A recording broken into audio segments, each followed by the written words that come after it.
Hello, I'm Desiree Frazier, host of the award-winning news program, Mississippi Edition. We bring you conversations about the latest news from across the Magnolia State. Whether it's politics, healthcare, or education, you'll hear in-depth discussions on issues that matter to you. So join us each weekday morning at 8:30 on MPB Think Radio, or download the podcast, listen through the app, and online. The Measuring Show. Since 1970, MPB has been enriching the lives of Mississippians. Everything we do gives us the chance to grow and learn. With your support, we are always there whenever and wherever you need us. Together through the years, together in the future. Please consider making a donation at mpbfoundation.org. MPB, your stories, our mission.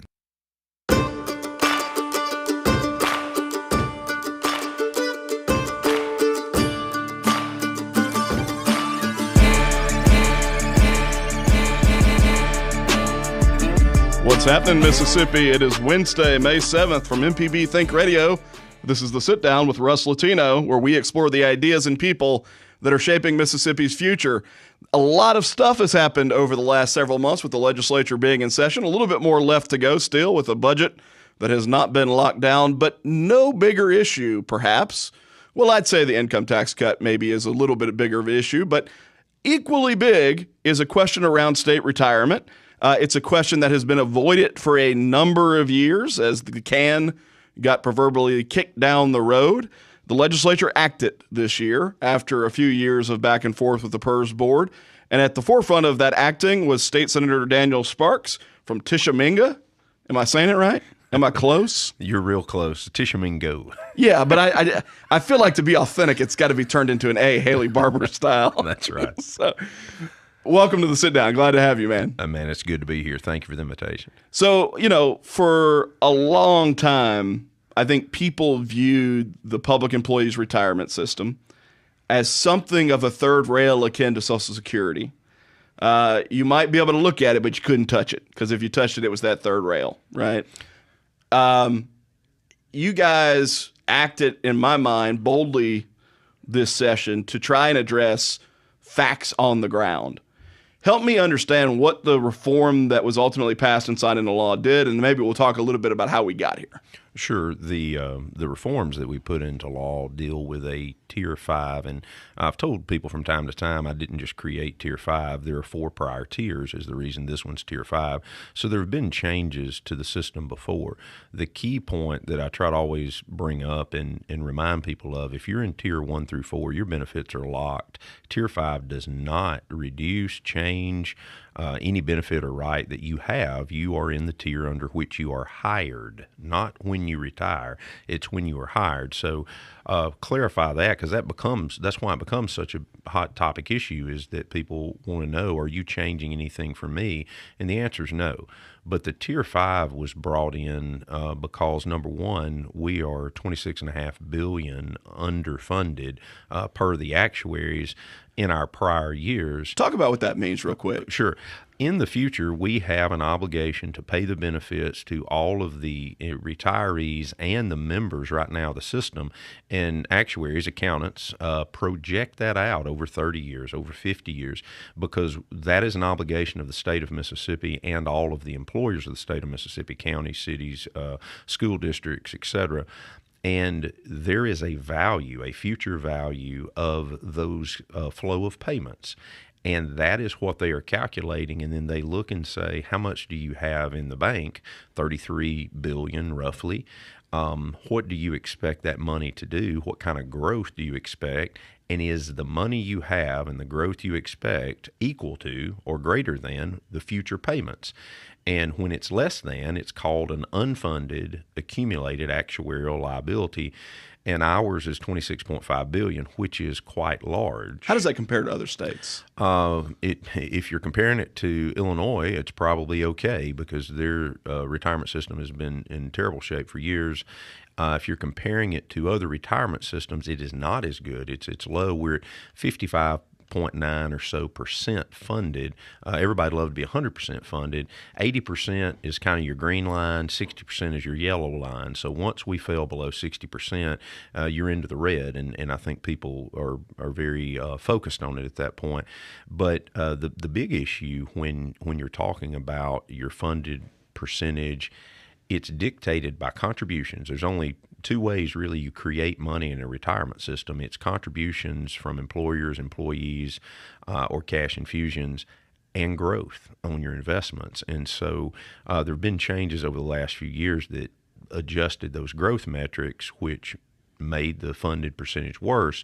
But for Tier 5, part of what we were doing is giving something that is more similar to what you see in the private world, is because all of our retirement, Tier 1 through 4, are defined benefits, meaning a future stream of revenue. You have no access to your money at any point until you have actually vested and retired and removed yourself from the system. What we did with Tier 5 is we kept a portion of that defined benefit, which people really like, and we allowed the contribution from the employee to go toward that 4% of their total 9%.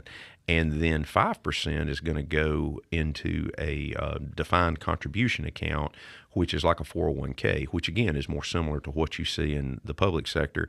And it does allow portability. Now, portability seems to worry some of our state employers, but I'm also hearing from state employers that say that's going to be very helpful, because if someone comes into state service and they decide for some reason to leave, maybe they go to seek a higher paying job in private industry, and then maybe they begin a family, maybe they want a more schedule that's reasonable for them, so they come back into state service. Well, they can roll their 401k or 401a style funds out to that public employer. Then when they come back to the state, they can roll it back in, and they start picking up more service credits as far as the defined benefits. So I am hearing from some employers that they believe it will honestly in the long run be helpful to draw people back into state employment. And so what's the total percentage that's getting contributed by the state for Tier 5? The percentage of contribution is currently at 17.9% for the employer side, and the legislature voted a couple of years ago to raise that 2.5 points at a half-point increment per year.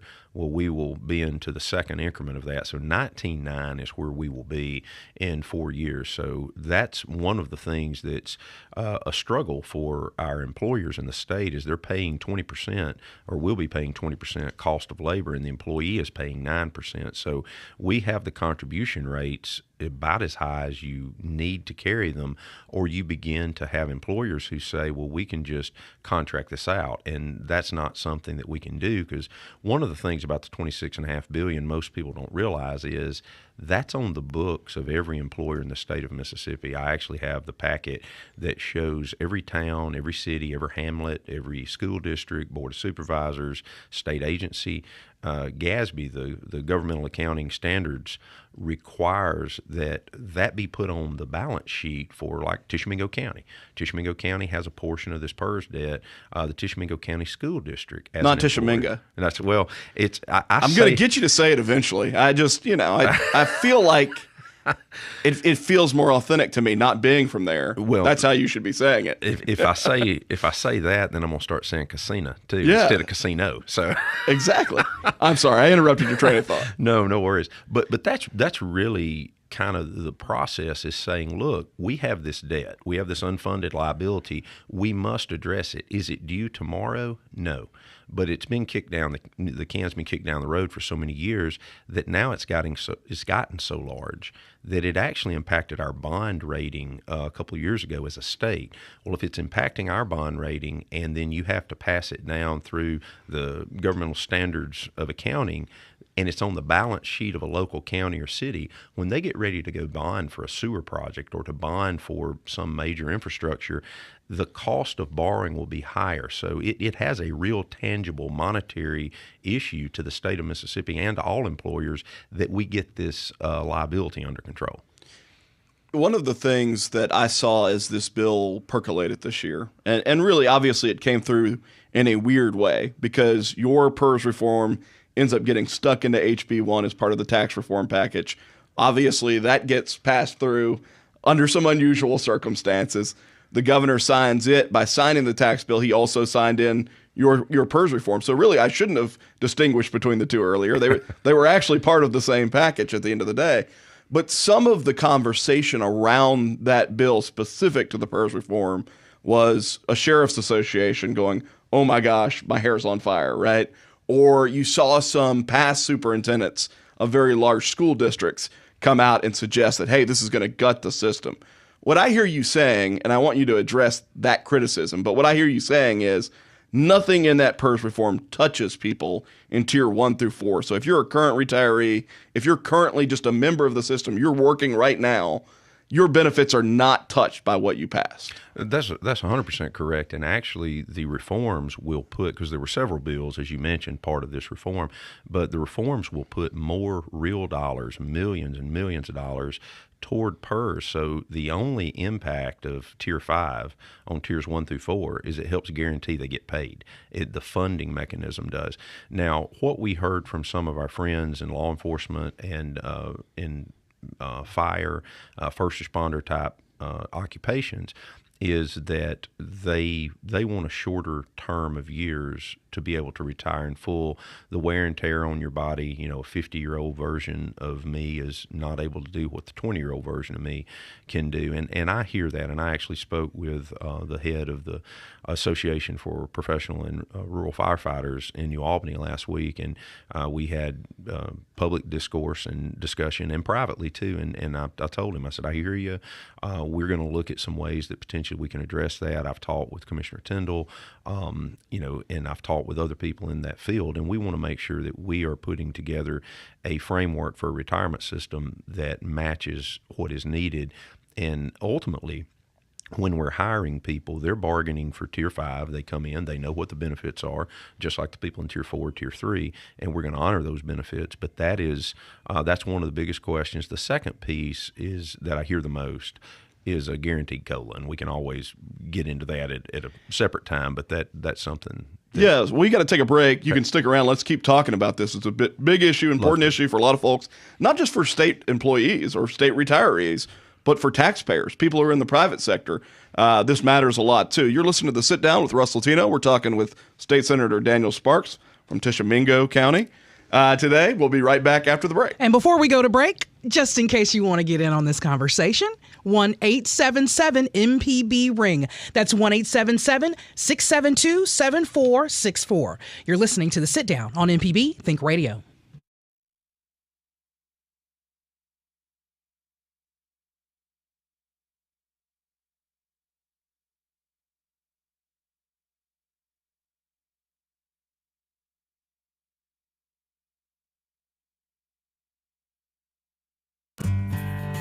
At the Mississippi Arts and Entertainment Experience in Meridian, we believe in the power of the arts, storytelling, and education, just like Mississippi Public Broadcasting.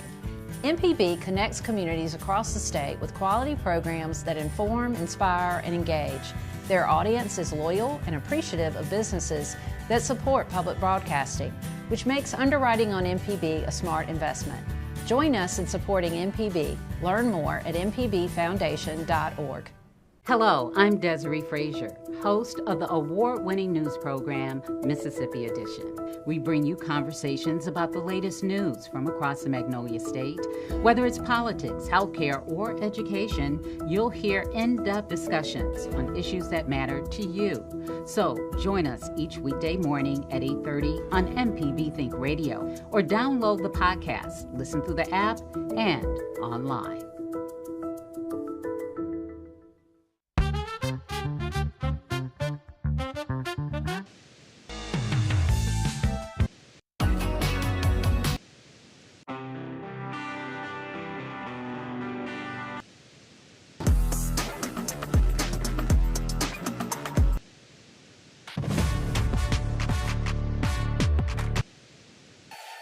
Together through the years, together in the future. MPB, your stories, our mission.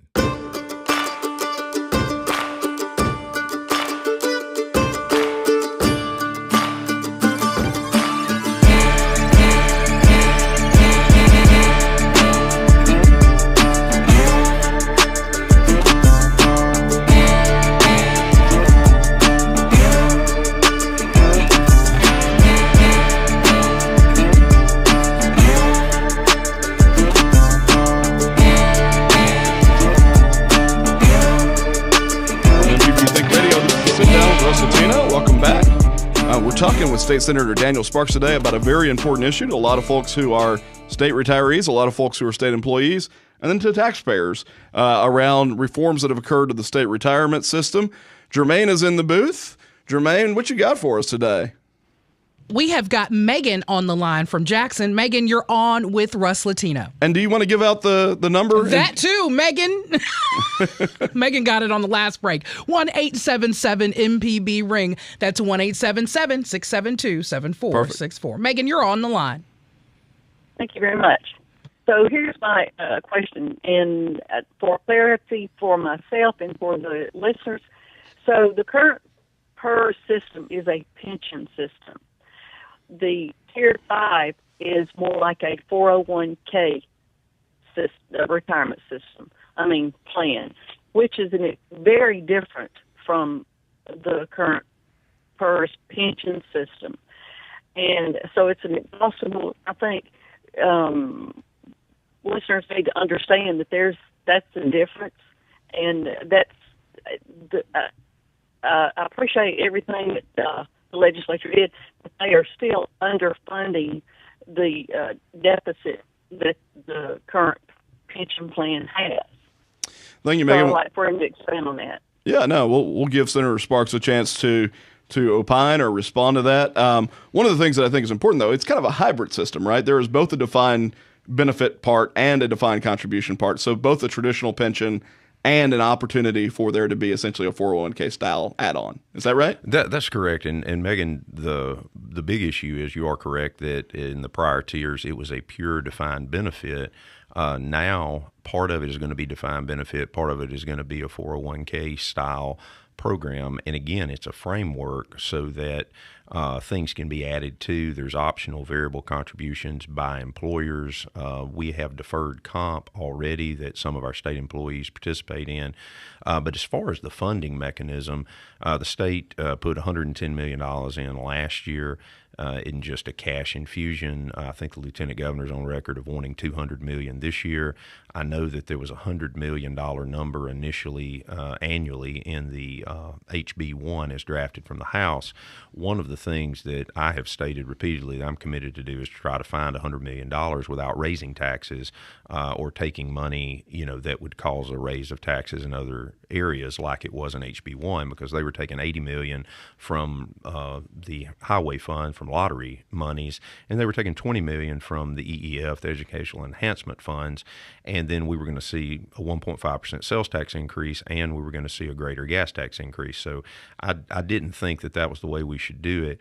But when you talk about underfunding, I'll go back to what the actuaries do. Actuaries are math people, and they simply give us calculations. It's emotionless. It's not political or policy driven. They ask for the actuarial determined contribution rate, which is 25.92% right now. Our number currently that the employers are paying, and that's what they want from the employers, 25.92. That would be a big hardship on cities and counties and school districts. The board voted to go to 22.4. A couple of years ago, and the Municipal League and the Supervisor Association and a lot of our education people said, we don't know how we're going to make budget. So we came back and adjusted it, and we're moving to 19.9 in increments. So you are correct in that the board has a fiduciary duty to the plan, so that when the actuaries say ask for 25.92, the board's going to ask for 25.92. The question is whether 25.92 is the proper number. Can it be afforded? And also, would that cause less people to be employed by the state as you drive that cost up? And to be fair, that actuarial determined contribution amount is not going to stay static at 25.92. It will go as high as 50% based on what the actuaries say if we just track the actuarial determined contribution. So we are trying to find funding sources for PERS. Tier 5 will generate several $million, 1.89% of total payroll. Payroll currently is $7.2 billion, so it'd be about $141 million more dollars at 1.89%. Now, obviously, Tier 5 is going to gradually become the payroll, so it's not overnight. The other major reform we did was the ORP program, which was an IHL-delivered program, and that is going to create about $7 or $8 million more dollars annually and it's going to grow by $3 to $5 million each year until it reaches about $100 million a year. So there is significant more money going in to the system. But from the standpoint of the actuarial determined contribution, in other words, just saying, hey, dump $500 million, $600 million a year, the rest of government has to operate, and that's to get to 100% funded. You asked earlier, Russ, where are we in the funded ratios? Not a lot of systems are funded at 100%. And by the way, not a lot of systems are funded at 100% that are pure defined benefit that have a fixed cost of living, because that's one of the things they calculate in. But the big thing is we owe what we owe to the current employees and the retirees.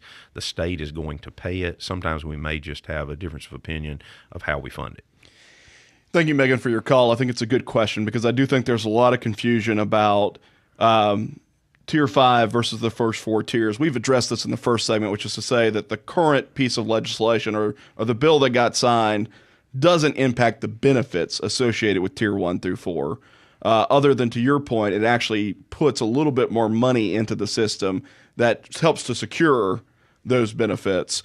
I think that there are a lot of people who just naturally hear, hey, they're messing with the retirement system. What does this do for me? And there's a lot of fear over that. I would say this, though. I mean, you're absolutely right from my point of view. You're absolutely right that once we've made a promise, we have to live up to the promise. There is something fundamentally broken in a system, this is Russ's point of view, that if you're paying 20%, 19.9% from the state towards a retirement, and the employee's paying another 9%, such that you're getting close to a 30% contribution to your retirement every year. As a private sector guy that's only ever operated in the private sector, the best I've ever gotten in terms of a retirement benefit from an employer was 5%. And so a system that says we need 30% to fund the system, and oh, by the way, we're still $26 billion in the hole, structurally is a system that is not sustainable. I agree, and I think going back to Megan's question of asking the legislature to fund it, I think that would have been a great thing for the legislature to have done since 1985. What happened in 85, and I'm guessing people were coming out of the inflationary periods of the 70s and 80s, and our retirees' benefits were just being eaten into by inflation. So the legislature voted in a 3% pay raise, a 5% pay raise, another 5% pay raise. So they voted in 13% pay raise for our retirees over a 4-year period in the 80s. No funding. They were just well funded, and they said, hey, look, we need to raise the amount of money they're receiving. Then we went for service credits per year from 1 5/8% to 2. So the legislator of the 80s and 90s gifted. Now, it was a nice gift, but they gifted to the PERS retirees benefits of which they had not paid for, which that's fine. That was their choice to do. But when they came along in 99, they voted in a fixed cost of living adjustment, which everybody certainly enjoys. My mother is a PERS retiree that was a 27 and a half years third grade school teacher, for full transparency. So this is personal to me. It's very important. But at the end of the day, the legislature voted benefits. The legislature caused this problem. It's the legislature's now purview to fix it.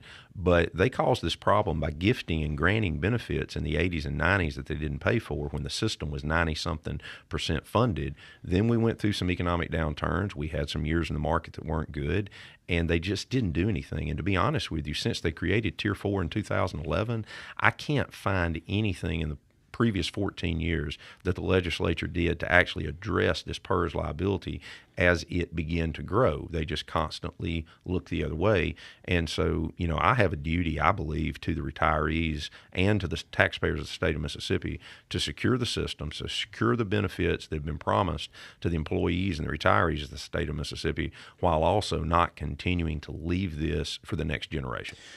What do you say to the person who says, okay, I hear all of that. You've changed Tier 5 in a way that candidly makes it less lucrative. The retirement's not as lucrative as what has been promised Tier 1 through Tier 4 for folks that are coming in. And because of that, it's going to be really hard to hire people into the system. I think that saying it's less lucrative is a little short-sighted. There's some associations that have put out their metrics, and they're saying, oh, look, it's less money. Because when we say lucrative, we mean dollars. And without a guaranteed COLA, they are thinking, hey, this is not going to be as good. Well, you've got to remember, we won't have retirees for another 30, 35 years in Tier 5. It is very much my hope that there is a COLA. The legislation even says the legislature may vote annually to distribute a COLA, which is how it was done before 99. The PERS board actually voted on it. But I would say, number one, the PERS board reviewed this framework, this plan, and they voted to endorse it with an 8-1 vote. So I know the PERS board has a duty to all the employees and retirees, and if they thought it was going to thwart hiring, then I don't think they would have supported it. I personally think that we have a new generation of employees. There are things that are more important to them. We don't see a lot of people 30 years for the gold watch at one location with retirement. We see people wanting flexibility. They want to move around. Well, the good thing about the defined contribution piece is that can travel with them. It can travel into state government. It can travel out of state government and back to state government. So at the end of the day, while the fixed benefits, defined benefit with a guaranteed COLA is not what Tier 5 is, I think Tier 5 may be more attractive to a future generation of employees who like flexibility, and it offers employers an opportunity to give retention pay and to also, whether you want to call it merit pay or someone coming into a field that we really need those instructors, or somebody needs to go to a region we're having a hard time hiring, it gives us flexibility to actually recruit and retain. We're talking today with State Senator Daniel Sparks. We need to take a quick break. If you want to get involved in the action, you can reach us on the phone line. Germaine, what is that again? That's 1-877-MPB-RING, 1-877-672-7464. We'll be right back.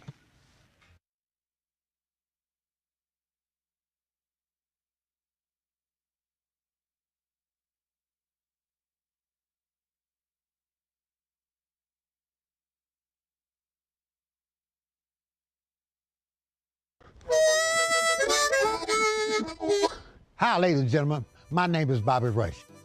As a blues man, I love Mississippi Public Broadcasting. If you support Mississippi music and their local programming, donate now, right now, and become a member today, not tomorrow. Thank you, thank you, thank you. Doesn't matter how big or small, but we prefer big. Thank you very much. At the Mississippi Arts and Entertainment Experience in Meridian, we believe in the power of the arts, storytelling, and education, just like Mississippi Public Broadcasting. MPB connects communities across the state with quality programs that inform, inspire, and engage. Their audience is loyal and appreciative of businesses that support public broadcasting, which makes underwriting on MPB a smart investment. Join us in supporting MPB. Learn more at mpbfoundation.org. The Measuring Show. Since 1970, MPB has been enriching the lives of Mississippians. Everything we do gives us the chance to grow and learn. With your support, we are always there whenever and wherever you need us. Together through the years, together in the future. Please consider making a donation at mpbfoundation.org. MPB, your stories, our mission.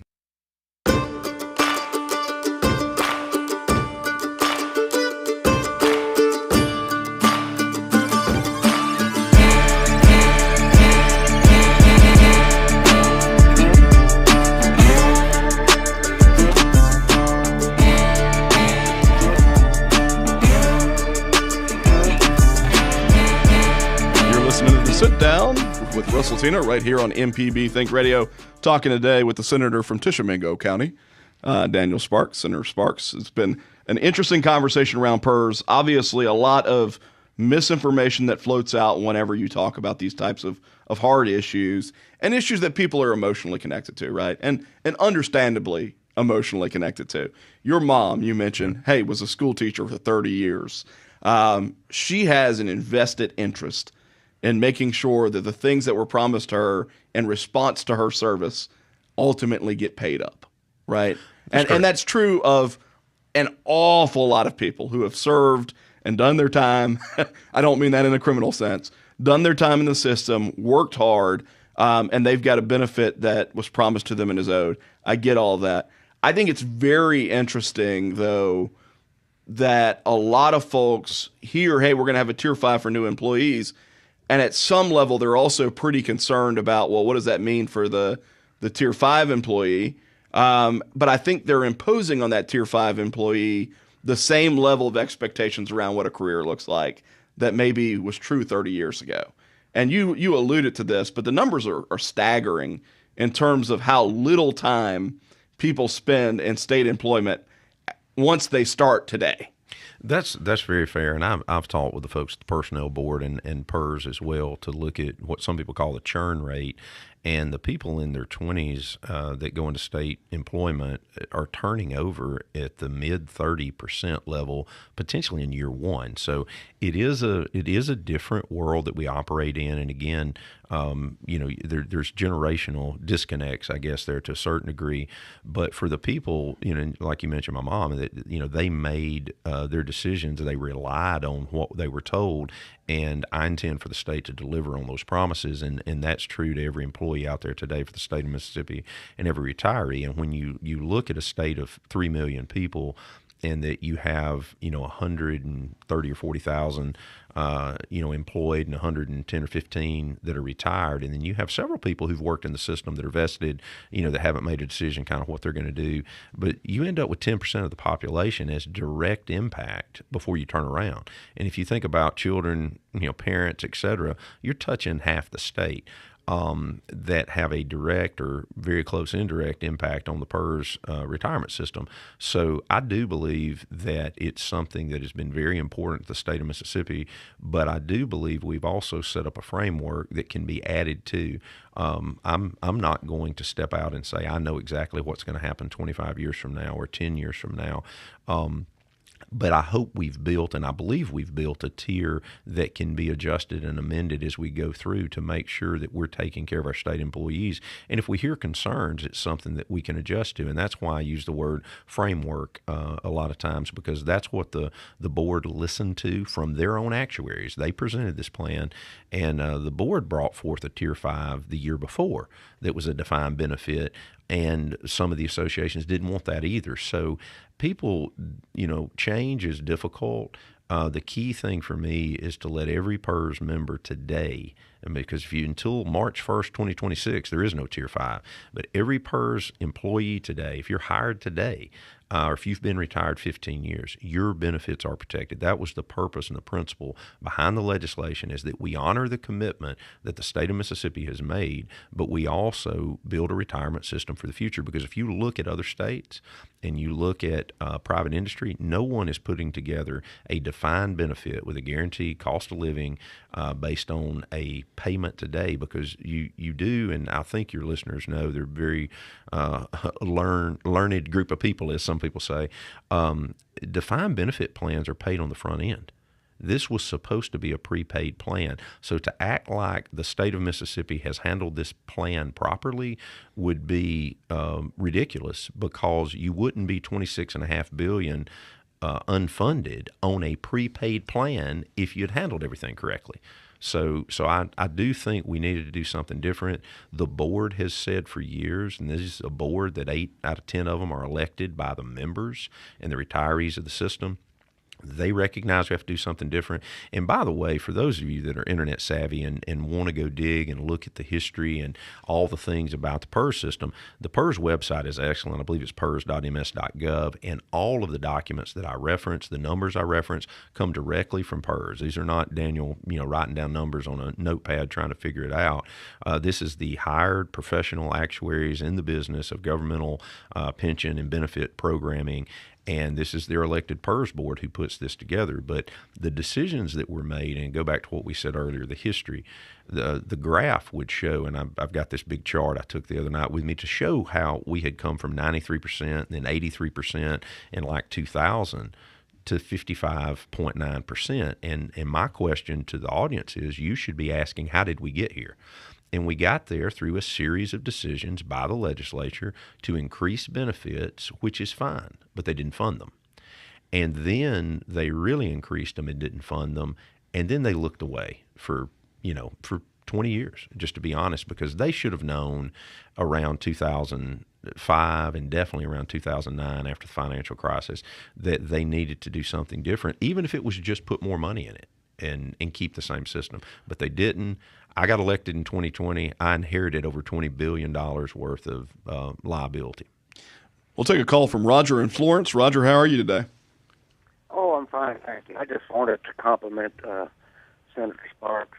I can't spell it. Is it S-P-A-R-K-S or T-S? Sparks with a K. Sparks with a K. Thank you for what you've done, and keep doing it and keep going. And I just so much appreciate it. I'm a very small recipient because I was a Chancery Court judge, but I was not long on the bench, and I didn't have other years of Mississippi retirement, so I have a minor interest compared to many, many, many people. But I admire the system. I've always thought it was a fine recruiting tool if people were thinking before they took a job. So I think that motivation of how to construct this thing is still valid, although I understand what your comment, I think, is quite clear, that young people are not that interested in locking down their futures as they used to be. Now, one thing that has not been mentioned, and I think you should mention it, it has an impact on this whole calculation. My retirement is a pittance, but part of it is because I got 4 years credit for military service. So please mention that and the effect of that and how that is being considered in the future, or whether or not it has changed in the structure that you've been discussing. I'm going to just hang up and listen. Thank you, Roger. Thanks for what you're doing. Thank you, and I really do appreciate that question. It brings up a very valuable point. I got to ask at one point, is this the exact Tier 5 that the board endorsed or voted in their meeting to recommend to the legislature? And the answer is no. There's actually two things that I added into the legislation that was different, and one was a term of years that you could retire with unreduced retirement, which is at 35 years. That was not in the system. There was no term of years. The second is what you brought up, is active duty military service. Service credits were able to be used in tiers 1 through 4, even leave time, sick time. You just cash it in for extra service years. The problem with that is that's an actuarial nightmare, because if I had 2 years of leave time and I cash it in for 2 years of service credit, no one actually paid a contribution. And that's one of the reasons we're underfunded, is because I get paid on 2 extra years of retirement, but nobody paid that in. But on the active duty military, and thank you for your service, Roger, that was not in Tier 5. I felt very strongly that it should be. I talked to the Lieutenant Governor. I expressed to him, I think the 4 years of active duty military service credit should be reinstituted in Tier 5, the same it is in Tier 4. He very much agreed with that. And so we did put that in Tier 5. So there is continuing to be, for people who have active duty military service, they could receive up to 4 years of service credit in the state of Mississippi, which is a recruiting tool. I know we have a lot of good programs hiring our veterans when they return back to civilian life.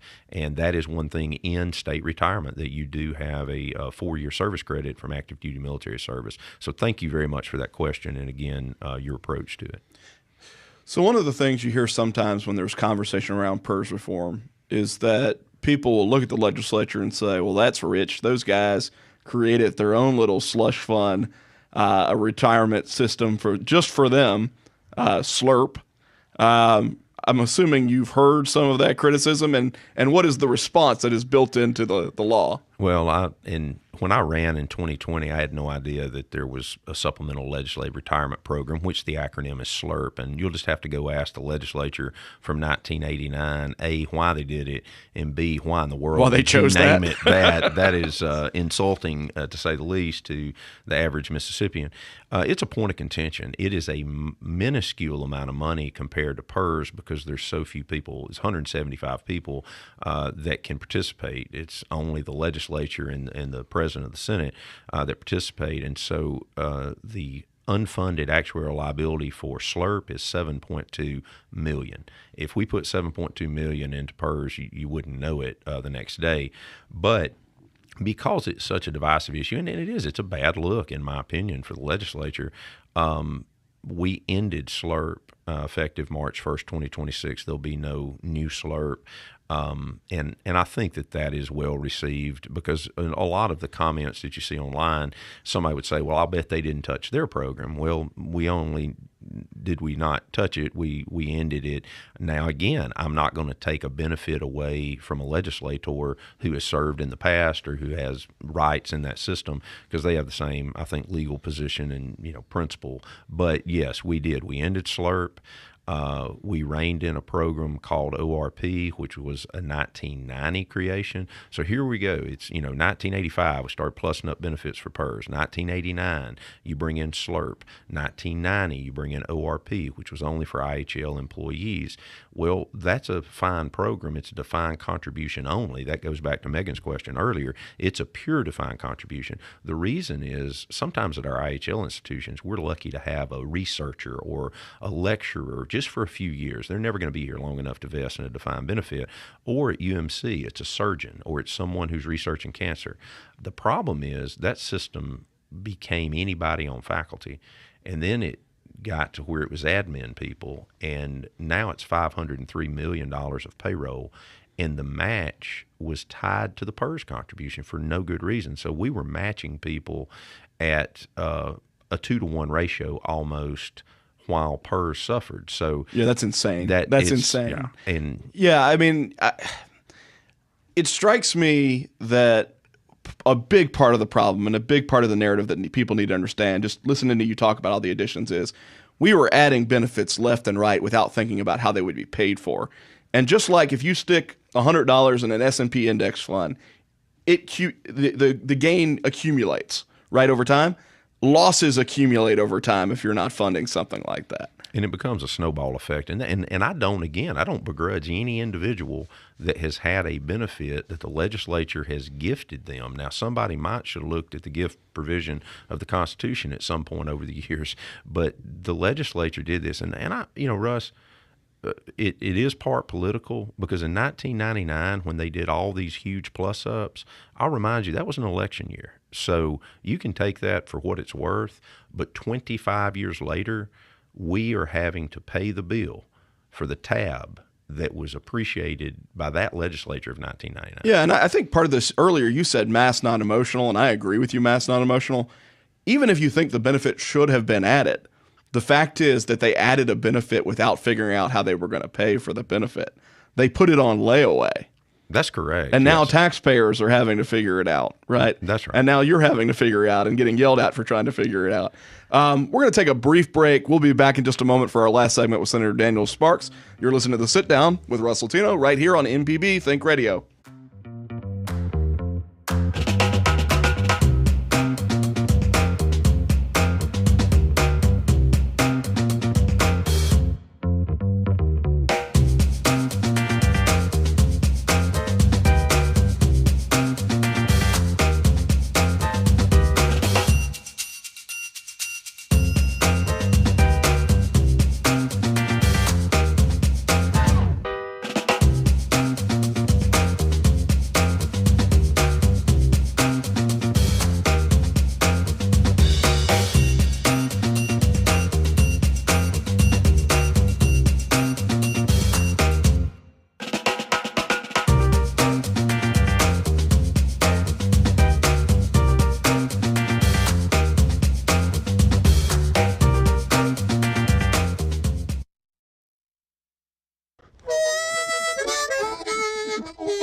Hi, ladies and gentlemen. My name is Bobby Rush. As a blues man, I love Mississippi Public Broadcasting. If you support Mississippi music and their local programming, donate now, right now, and become a member today, not tomorrow. Thank you, thank you, thank you. Doesn't matter how big or small, but we prefer big. Thank you very much. Hello, I'm Desiree Frazier, host of the award-winning news program, Mississippi Edition. We bring you conversations about the latest news from across the Magnolia State.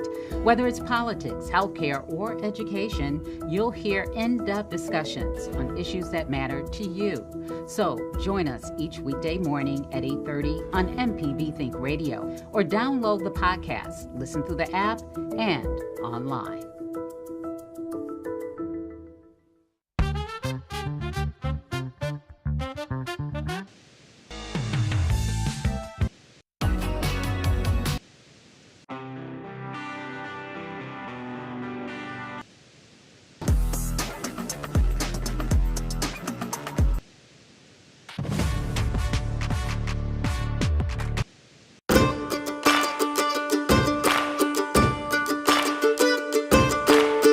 Welcome back. We were talking before the break about the state retirement system. Obviously, it's an issue that people are keenly interested in for lots of reasons. I'll just say this. Starting in 2010, maybe 2009, I started writing about the fact that, hey, long-term, we were going to have to do something to address the state retirement system.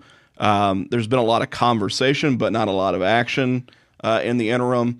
And part of my thought process, and you can go back and look at the stuff that I've written, there are really three things that needed to happen. I mean, one, you've made the promise, so you got to fund the system. Two, you got to stop the bleeding, make it more sustainable. And then three, however you do number two, it's got to be crafted in a way that is attractive to a current crop of employees. And, you mentioned the churn rate for young employees. I did the research on this maybe a year ago, so my numbers may be off slightly, but it was well over 50% of employees that would start today that would never vest, right? So they're just contributing to a system with very little benefit for them. Most young employees want portability. They want the ability to pick up and go somewhere else. And so I think the way that you guys have tried to approach Tier 5 is smart. I also think that at some point, though, you still got to come back and address that prong one, which is how do we fund it? And I understand what you did helps to fund it a little bit, but there's still a gap there, right? There is, and that's something we'll continue to watch. And of course, you want your investment returns to be solid. One of the things the Lieutenant Governor did in June or July of last year, he gets 2 appointments to the board, and he did appoint me to the PERS board. So I actually serve on the board now as a non-voting legislative member. And so I'm there. The other thing we did in legislation last year, I put in the language that the meetings should be streamed and recorded and archived. When I went back to try to research some of these discussions that they might have had in 2020 or 17 or 15, I was a little surprised to learn that there was no recording of it. You literally had to come to Jackson to hear the PERS board meeting. And, my people in Tishomingo, Etowah, and Prentiss counties live a long way away from Jackson. So I appreciate them working with us to do that. You can go on to YouTube and look up PERS, and you can watch all the meetings. You can watch the meeting where they voted to endorse the Tier 5 framework. So I do think that that's good. And also, I appreciate a lot of the people that are in the PERS community who are very concerned because they built their life around this retirement. They built their retirement plans around this program, and they deserve answers. And I appreciate that a lot of them are people that educated me. And when you sit down and take the time to tell them, hey, look, we're not here to, number one, take anything from you. We're here to guarantee what you have been promised. It helps to have that conversation. So I do appreciate people that have given me some grace to say, hey, you're touching a very sensitive subject. Don't take my benefits. Don't hurt the system. And that's my goal is to do exactly that. So we've got just a couple minutes left in the program today. I want to shift gears slightly with you, get an update on where things stand with the budget talks. Obviously, that's a big issue that's got to be solved between now and June 30th. Well, and I was at the Capitol this morning, and I saw some of the budgeteers, if you will, on both ends of the hall. They're talking and meeting. The big thing to me is we move toward this pathway to the elimination of the income tax. That's $2.1 billion of revenue that's coming out of the system over a period of years. We believe a lot of that's going to be churned back in through additional spending, sales tax, et cetera, that will offset. But we have to be a realist that we've been operating in a period of time where the press down of federal money has been unprecedented, and our local governments have benefited from that. We put together the largest match program for water and sewer grants under ARPA than anybody in the country, pro rata. And we've continued to invest in the infrastructure of the state of Mississippi to where I hope that as we get leaner going forward, that we will do a good job with it. But we are really looking at return on investment, whether it's in education, whether it's in any other area of government. But the federal government is looking at that even closer.